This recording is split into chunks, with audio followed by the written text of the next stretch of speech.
வணக்கம். இந்த நாளில் சின்ன சின்ன வெளிச்சங்களில் இன்னொரு புதிய சிந்தனையை தெரிந்து கொள்வோம். புதிதாக கணவன் மனைவி கல்யாணமானவனும் ஜெபம் பண்ணலான்னு உட்காந்தாங்களாம். உடனே அந்த மனைவி சரிங்க நான் முதல்ல ஜெபம் பண்ணுறேன் அப்படின்னாலாம். சரி ஜெபம் பண்ணுன்னா அவள் ஏசப்பா ஏசப்பா எங்கள் குடும்பத்தை காப்பாற்றுங்க, எங்களுக்கு நல்ல ஆசீர்வாதத்தாங்க, நல்ல குழந்தைங்களை தாங்க, ஏசப்பா அப்பா ஏசப்பா ஏசப்பான்னு ஜெபம் பண்ணான். ஏசாமி அப்பான்னு சொல்லி ஜெபம் பண்ணான். அடுத்து அங்கே புருஷன் ஜெபம் பண்ணுவது ஏசு மாமா எங்களை ஆசீர்வதிங்க ஏசு மாமான்னு. ஜெபம் முடிஞ்சோன்னே மனைவி கேட்டாலாம், என்ன ஏசு மாமான்றீங்க? இல்லை உனக்கு அப்பான்னா அவர் எனக்கு மாமனார் தானே, அதனால ஏசு மாமான்னு சொன்னேன்னு சொன்னாராம். இது ஒரு மேடையில் சொன்ன ஒரு ஜோக் ஒருத்தர்.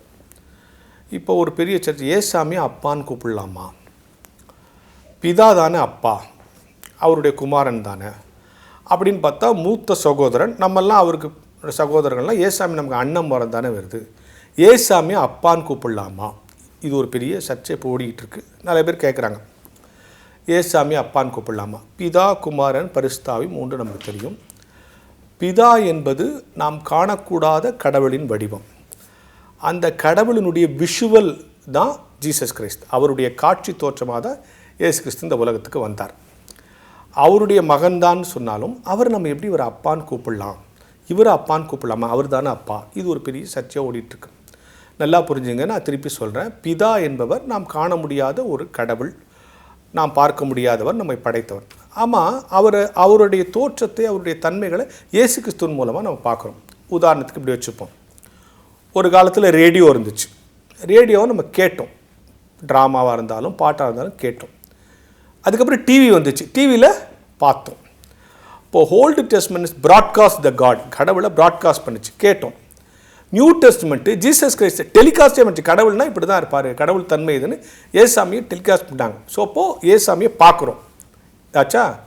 அப்போ பரிசுத்தாவின்னா நீங்கள் இப்போ கேட்பீங்க, ஒருத்தன் ப்ராட்காஸ்ட்டை கேட்கணும் டெலிகாஸ்ட்டை பார்க்கணுன்னு அவனுக்கு என்ன தெரியணும்? கண்ணு நல்லா தெரியணும், காது நல்லா கேட்கணும் இல்லையா? கண்ணு தெரிஞ்சால் தான் அவன் டிவியை பார்க்க முடியும், காது கேட்டால் தான் ரேடியோ கேட்க முடியும். ஒருவேளை காது கேட்டு அவனுக்கு கண்ணு தெரியாமல் இருந்தால் விஷுவலை கூட பார்க்க முடியாது, கேட்க தான் முடியும்.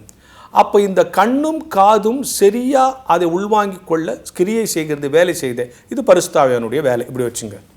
அப்போது மூவரும் ஒன்று தான், பிதா குமாரன் பரிசுத்தாவி. பிதா நமக்கு சொல்லப்பட்டார், வேர்டு.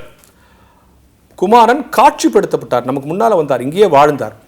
இந்த குமாரனையும் பிதாவையும் புரிஞ்சு கொள்வதற்கு என்னுடைய அவயவங்களில் எனக்கு ஆவிக்குரிய அனுபவத்தை கொடுப்பது பரிசுத்தாவி. கடவுளை புரிஞ்சுக்கோ, வசனத்தை கேளு, வசனத்தை படி, அவர் வசனங்கள் கேளுன்னு ஆவிக்குரிய விஷயம். ஸோ அது ப்ராட்காஸ்டிங், இது டெலிகாஸ்டிங். இந்த ப்ராட்காஸ்டிங் டெலிகாஸ்டிங் புரிஞ்சுக்கிறதுக்கு எனக்கு உதவுவது, அனுபவிக்கிறதுக்கு எனக்கு உதவுவது பரிசுத்தாவினுடைய வல்லமை என்னுடைய அவயவங்களுக்கு தருது.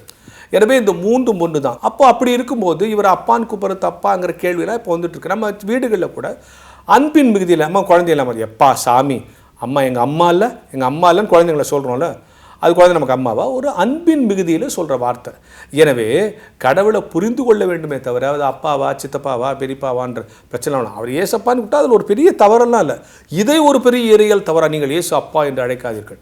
அது அன்பின் மிகுதியில். நம்ம வீட்டு நம்ம குழந்தைங்களே சொல்லியா, நீ என்னை பெத்த ராசாலாம் சொல்கிறது இல்லையா, அப்பா என்னை பெத்த அது அவங்கள குழந்தை பெற்றுச்சா? ஸோ அது மாதிரி லிட்ரலாக அதை புரிஞ்சிக்காமல் கடவுளுடைய காட்சி தோற்றமாக இயேசு கிறிஸ்து எனக்கு வந்தார்.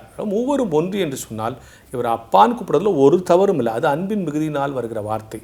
நமக்கு தேவை நம்முடைய அவயவங்கள் சரி, நம்ம காது அவருடைய சத்தத்தை சரியாய் கேட்க வேண்டும், நம்முடைய கண்கள் அவரை சரியாய் பார்க்க வேண்டும்.